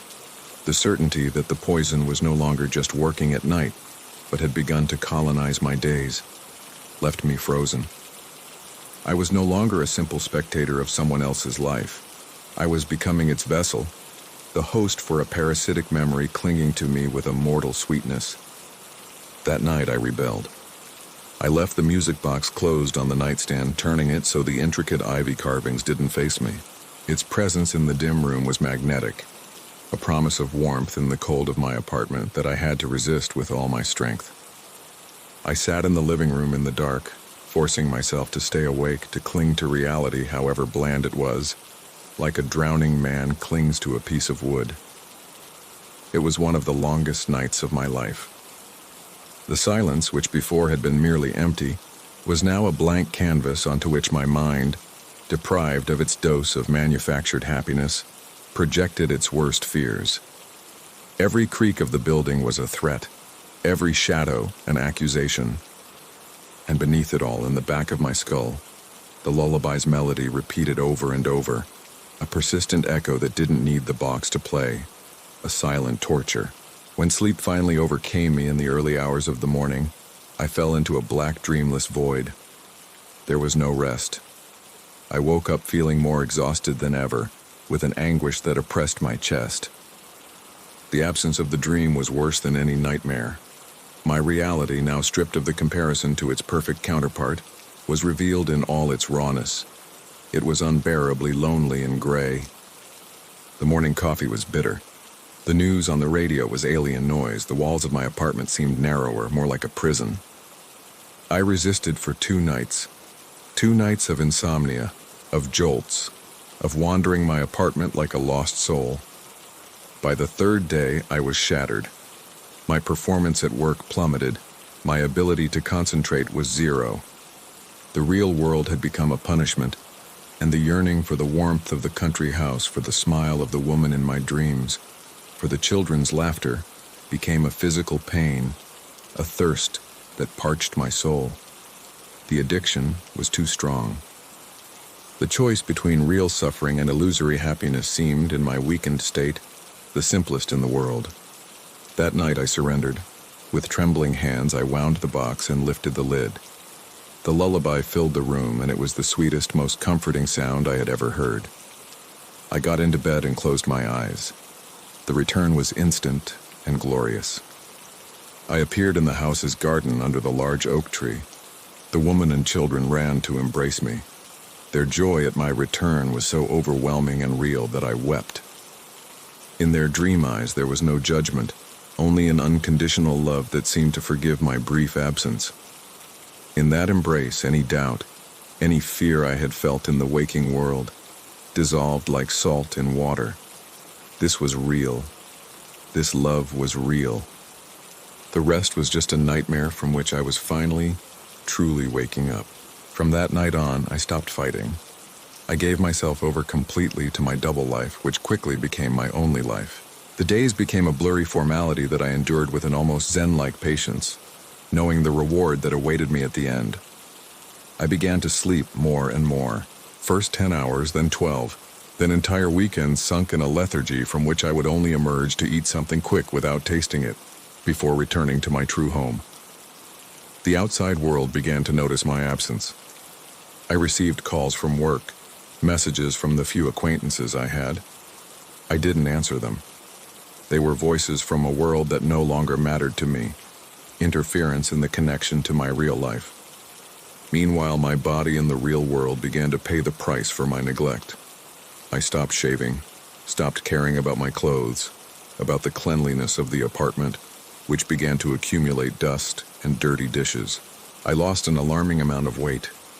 Sometimes, getting up to go to the bathroom in the middle of the night, I would catch my reflection in the mirror and feel a jolt of alienation.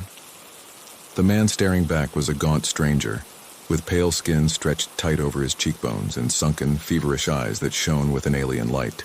He looked nothing like the healthy, smiling man I was in my dreams, the one who spent his days working the land under the sun and his nights reading by the fire. The dissonance was growing, but the seductive power of the dream was always stronger. The point of no return came one day when a sharp, authoritative knock on my front door pulled me from my stupor. It took several seconds to process the sound. It was the landlord, his voice muffled but insistent through the wood. "Hey, are you in there? The neighbors are complaining about a strange smell. I've been trying to reach you for weeks." His voice, with its mundane concerns, sounded distant and foreign. I yelled at him to go away, that I was fine, just sick. I heard him talking to someone else in the hall, heard him try to turn the doorknob. The intrusion filled me with a cold rage. The real world, with its responsibilities and interruptions, was a rudeness, an offense to the beautiful life I had found. I waited until his footsteps faded down the hall. The confrontation, brief as it was, had left me shaking. I looked at my hands. They were almost skeletal. I went to the bathroom mirror and forced myself to look. The man in the reflection was a wreck, a dying man, and yet I felt no pity for him. I felt a strange disconnection, as if I were looking at a stranger with whom I no longer shared anything. This man with deep-set, dark-ringed eyes and sallow skin was suffering, but the me who lived in the dreams was happy, and that was all that mattered. That day I made the decision. I didn't want any more interruptions, no more forced awakenings. I wanted to stay there forever. I looked around. The apartment was dim, dirty, and smelled of spoiled food and neglect. My body felt weak. My hands trembled. Then, My gaze fell on the music box on the nightstand. It was the only clean, cared-for object in the entire room. It seemed to radiate a soft warmth, an aura of serenity. I picked it up. Its wood was smooth and solid under my fingers. It was the final choice. I could throw the box, smash it against the wall, and force myself to return to this reality of decay and loneliness. I could try to reclaim the life of this gaunt stranger in the mirror, face the calls, the filth, the crushing solitude. Or I could open it one last time. It wasn't a difficult choice. What is the value of reality if it's synonymous with suffering? What sin is there in preferring a dream, if that dream gives you a love and happiness you never knew? Perhaps the real curse wasn't the box, but the life I had been forced to live, a life so empty that any fantasy, no matter how dangerous, was preferable. With a calm I hadn't felt in my waking life for a long time, I wound the brass key. I wound it as far as I could until the mechanism resisted no more. I lay down on the bed, without even taking off my dirty clothes. I held the box on my chest like a treasure. I opened it. The lullaby began to play, clearer and more beautiful than ever. It was a promise, a one-way ticket. I closed my eyes and felt the gray world of my apartment fade away, the unpleasant odors replaced by the perfume of the garden flowers. I felt the warmth of the sun on my face. I heard the laughter of the children approaching and the voice of the woman calling me for dinner. I didn't feel like I was dying. I felt that, at last, after a very long and sad life, I was coming home. It no longer mattered if the happiness was real or not, only that it felt that way. And in that last moment of consciousness, I understood that some prisons don't have bars, but melodies, and that mine was the sweetest of them all.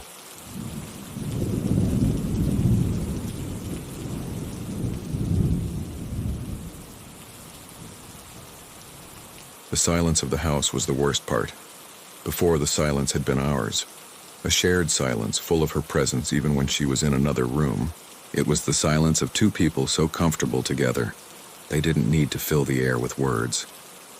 Now, after she was gone, the silence stopped being an absence of noise and became a physical presence, a weight that settled in my chest and made it hard to breathe. We had lived in this apartment for 5 years. I remember the day we found it. She fell in love with the living room's picture window, which flooded the space with a golden light in the afternoons. "This is where we'll grow old," she said, and her voice had a certainty that only people who have found their place in the world possess. And every corner became steeped in that certainty, in her memory. Her coffee mug with a small chip on the rim next to the sink. The book she had left half read on the nightstand with a corner of the page folded down. The faint scent of her perfume, a mix of vanilla and sandalwood that still lingered in the closet like an olfactory ghost. I moved through the rooms like a sleepwalker, surrounded by the ghosts of a life that no longer existed. Grief was a constant fog that blurred the edges of the world. My friends tried to help. They called, invited me out, but I refused their offers with polite excuses. They didn't understand that leaving the apartment was like ripping a bandage off a wound that would never heal. Returning to the empty apartment to the heavy silence was a new kind of agony every time. In my darkest moments in the solitude of the early morning, I would talk to the emptiness. I would sit on the edge of the bed on her side and whisper to the air, begging for a sign, proof that she was, somehow, still here with me. I wished with all my soul to feel her presence again, even for just an instant. It was the biggest mistake of my life. The first time it happened was one night, a week after the funeral. I was sitting on the sofa looking at a photograph of us, one we'd taken at the beach, hair wild in the wind, smiling a smile so real it hurt to look at. That's when I felt a change in the air. The temperature in the room dropped a couple of degrees and the heavy silence suddenly became lighter, more breathable. And then, I smelled it. The unmistakable scent of her perfume, as clear and real as if she had just walked past me. I froze, my heart pounding with a mix of terror and an overwhelming hope. The scent lasted for just a moment and then vanished. I saw nothing, heard nothing else. But it was enough. It wasn't a hallucination. It was a sign. It was her. I cried for the first time in days, but this time they were tears of relief. I wasn't alone. The manifestations became more frequent, always subtle, always comforting. The consolation phase had begun. Sometimes I'd hear the faint creak of the floorboard in the hall she always stepped on when she went to the kitchen. Other times I'd enter the bedroom and find the blanket on the bed slightly out of place, as if someone had been sitting on the edge, waiting for me. They were small whispers of her presence, ghostly gestures that, instead of scaring me, filled me with a melancholic peace. I clung to these signs with the desperation of a drowning man. I started talking to her constantly, narrating my day, sharing my thoughts, and the house seemed to respond. I felt less alone. The pain was still there, but now it was accompanied by her echo, and that made it more bearable. The first time I saw her was a month later. It was just an instant, a flash in my peripheral vision. I was in the kitchen, and as I turned, I saw her silhouette standing in the living room doorway, a translucent, flickering figure that disappeared the moment I tried to focus on it. My heart raced, but with joy. I had seen her. She was real. From then on, the appearances became more common. Always fleeting, always in the corner of my eye. Her figure on her side of the bed when I woke up, her reflection in the window glass at night. Each vision was a gift that fed my hope and my grief in equal measure. I spoke to her, smiled at the visions, and felt that she, somehow, was listening. My mourning had turned into a strange form of coexistence. The change was insidious, so slow that I didn't notice it at first. I began to realize that my memories of her were becoming blurry. It was a strange feeling. I could perfectly remember that we had been happy on a vacation we took 2 years ago, but when I tried to conjure a specific image from that trip, the sound of her laugh, the touch of her hand, the image would slip away, like sand through my fingers.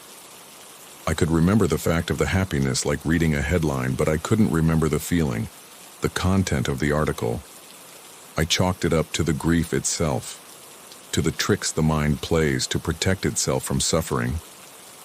But the phenomenon worsened, and the correlation became undeniable. As the apparitions of her ghost became sharper and more defined, my specific memories of her faded more and more. The fleeting glimpses gave way to longer appearances. I could see her sitting on the sofa for several seconds at a time, an increasingly solid, almost opaque figure. I could make out the folds of her favorite dress. But when I tried to remember her voice saying my name, I found only silence in my memory. I could see her ghostly face with astonishing clarity, but if I closed my eyes and tried to remember the exact color of her eyes, the image was a blur. It was a terrible paradox. The more I saw her in the present, the more I forgot her in the past. The revelation hit me one afternoon while I was looking through our photo album. I turned the pages, seeing her smiling face in dozens of happy moments. But as I looked at the photos, I realized I felt nothing. I recognized the places, the dates, but the emotional connection, the warmth of the memory was gone. It was like looking at photos of a stranger. And then, I looked up and saw her. She was standing on the other side of the room, more solid and detailed than ever. I could see the pleats of her dress, the way her hair fell on her shoulders. She was looking at me with a neutral, empty expression, and I understood. It wasn't her. It was a construct, a shadow that was feeding on my memories to weave itself a body in the world. Every detail I forgot, it gained. Every laugh of hers that was erased from my mind became another thread in its ghostly tapestry. It wasn't the ghost of my partner. It was a parasite wearing her face, a thief of memories feeding on my grief. The terror I felt in that moment was pure, visceral, and absolute. The comfort I had felt for months turned into a deep nausea. I hadn't been living with her spirit. I had been feeding my own personal monster with the most sacred thing I had, my memories of her. The entity, sensing my change in attitude, my revelation, changed too. Its presence stopped being comforting. The appearances were no longer fleeting. It was now a constant presence in the apartment. It was always there in a corner of the room, standing, watching me in silence with those eyes that were hers but were completely empty of her soul. It no longer smiled. Its expression was one of predatory stillness, that of an animal waiting for its prey to weaken. I tried to fight. I tried to stop thinking about her, to stop remembering. But it was impossible. Every object in the apartment was a trigger for a memory, and every memory that surfaced was a feast for the shadow watching me. I could feel it strengthening on my pain, on my nostalgia. I could feel it stealing the memories in real time. I would think about our wedding day, and instantly, the image of her face would blur, while the figure in the corner grew a little sharper. I was in a battle I couldn't win. To survive, I had to stop feeling, had to stop remembering her. But doing that felt like a second death, like a betrayal of the love of my life. The creature, because I couldn't think of it any other way now, seemed to understand my dilemma and used it against me with a silent cruelty. The psychological war had begun. When I actively tried not to think about her, about my partner, the house would fill with her most potent echoes. The air would suddenly be thick with the smell of the stew she cooked on Sundays. The living room radio, which had been off for months, would turn on by itself, always tuned to a station playing the song from our first dance. They were sensory ambushes, designed to break down my defenses and force me to remember, to feel, to grieve. And every time a tear ran down my cheek, I would see the figure in the corner turn a little sharper, a little more real. It fed on my nostalgia, on my love turned to pain. It was a vulture of memory. My own mind became a battlefield. I forced myself not to remember, to build mental walls around the happy moments. But the creature was an expert at finding the cracks. It assaulted me with dreams that were no longer mine, but perfect recreations of our best moments, but with one corrupt detail. I'd dream we were walking on the beach like in the photograph. But when I turned to look at her, her face was blank, a smooth mask of skin with no eyes or mouth. I would wake up with a choked scream, and the figure would be there at the foot of my bed watching me in the darkness. Having gained a little more substance from the nightmare, I knew I was losing. My own memory, my own love, was the enemy. I was weakening, found it hard to eat, hard to sleep. I spent my days in a gray apathy, trying to feel nothing, and my nights in a state of vigilant terror. One night I saw it do something for the first time. It moved. It glided from its corner with an unnatural fluidity and approached the shelf where our photo albums were. It raised a hand that was almost completely solid, and brushed the spine of one of the albums with a finger. It didn't pull it out. It didn't open it. It just touched it. A gesture that was both a caress and a threat. It was showing me what it wanted. It wanted more. It wanted the complete archive of our life together. That gesture was the catalyst. I made a decision, the most painful one of my life. If I couldn't control my own memories, I would control the triggers. I couldn't keep feeding it. I had to perform an exorcism, not of the house, but of my own mind. I had to erase her myself, actively and deliberately. I started that same night. I grabbed a large cardboard box and began to walk through the apartment. I started with the closet. I put everything that was hers into the box. Her dresses, her shoes, the coat she loved so much.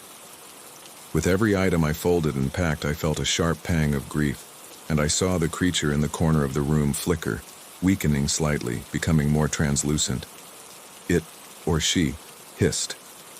An airless sound, full of cold rage.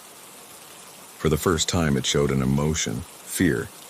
Its fear gave me strength. I pushed on, tears streaming down my face. I packed her books from the nightstand, her coffee mug with the chipped rim. I packed the toothbrush still in the cup in the bathroom. Every object was a torture, a small funeral. When the box was full, I sealed it with packing tape. The figure in the corner was almost a ghost again, a trembling silhouette, but its empty eyes burned with a hatred that filled the room. I left the apartment with the heavy box, went down the stairs and walked through the deserted pre-dawn streets to the dumpsters. As I went to throw the box in, a gust of icy wind hit me, pushing me back. The lid of the dumpster slammed shut with a metallic bang. I felt it there, a cold presence in the alley, trying to stop me from disposing of its food source. With a cry of rage, I fought the invisible wind, wrenched the lid open again, and threw the box inside. The dull thud of the box hitting the bottom was the most liberating sound I had heard in months.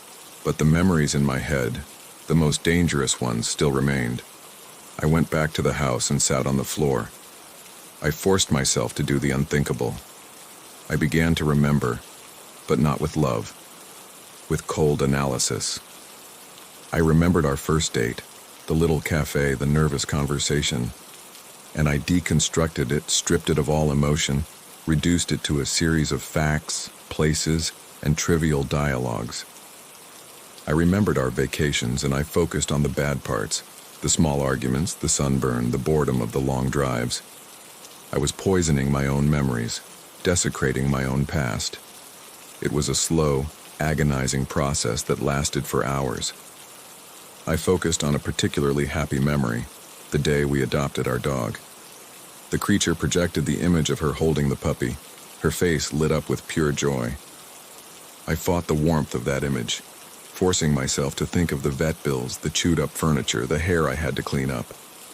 I turned one of my most precious memories into a list of inconveniences. The creature screamed, a silent sound that boomed in my skull. Its figure writhed, losing its shape, becoming a formless, agitated shadow. It was working. I was starving it. But it didn't give up. It began to throw images at my face, the happiest, purest memories, in a last desperate attempt to tempt me, to get one last reaction, one last drop of sustenance. I saw the image of her laughing out loud at one of my jokes, her head thrown back, the sound filling the room. I saw the image of her sleeping beside me, an expression of absolute peace. I felt the memory of her hand searching for mine in the darkness of the movie theater. They were the treasures of my life, and the creature was rubbing them in my face while I tried to destroy them. The pain was unbearable. It was like tearing my skin off in strips, but I resisted. I continued my litany of cold analysis, of deconstruction, of desecration. It was self-mutilation. I was killing the most important part of my past to save my future. Finally, when I felt there was nothing left, that my memory of her was just a data file with no emotion, the shadow gave one last silent shriek and vanished. The silence that remained was different. It wasn't the heavy silence of grief. It was an empty, sterile silence. The presence was gone. I had won. I sat on the floor of my now half-empty apartment feeling like a complete stranger. The terror was gone, but peace hadn't come in its place. What had come was nothingness. I've learned that ghosts take many forms, and the most dangerous ones aren't those who hate, but those who disguise themselves with the face of our love. There are creatures that feed on our grief until nothing is left, not of the memory and not of us. To survive, I had to kill her a second time. I had to become the executioner of my own memory. And now I live in the silence that follows that execution, wondering which is worse, to be tormented by a ghost, or to be tormented by its complete and absolute absence.